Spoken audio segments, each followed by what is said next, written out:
അപ്പോൾ ഇതൊരു കഥയാണ്. ഇത് ജൂതന്മാരാണ് കൊന്നതെന്നുള്ളത് ഒരുപക്ഷെ ജൂതവിരോധം പിന്നീട് ആളിക്കത്തിക്കാൻ സഹായിച്ച ഒരു കഥയായിരിക്കാം. പക്ഷേ ഇതിന് കൃത്യമായ ഒരു സാധൂകരണം ഉള്ളതായിട്ട് എനിക്കറിയില്ല. രണ്ട് അഭിപ്രായങ്ങൾ പറയാറുണ്ട്.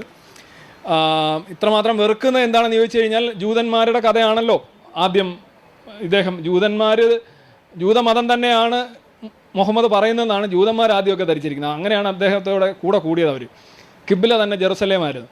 പിന്നെ പുള്ളി ജൂതന്മാരുമായിട്ട് പോട്ടിയായപ്പോൾ ജൂതന്മാരുടെ കഥ മാത്രം എടുത്ത് ജൂതന്മാരെ അടിച്ചു ഓടിച്ചു, എന്നിട്ട് കിബ്ല മാറ്റി. അങ്ങനെയൊക്കെ വന്നപ്പോൾ പിന്നെ ജൂതന്മാർക്ക് അംഗീകരിക്കാൻ പറ്റില്ല. ജൂതന്മാർ രണ്ടുപേരെ അംഗീകരിച്ചിട്ടില്ല. ജൂതന്മാർ ജീസസിനെ അംഗീകരിച്ചിട്ടില്ല, മുഹമ്മദിനെ അംഗീകരിച്ചിട്ടില്ല. കാരണം അവരെ സംബന്ധിച്ച് ഇത് അംഗീകരിക്കാൻ സാധിക്കില്ല.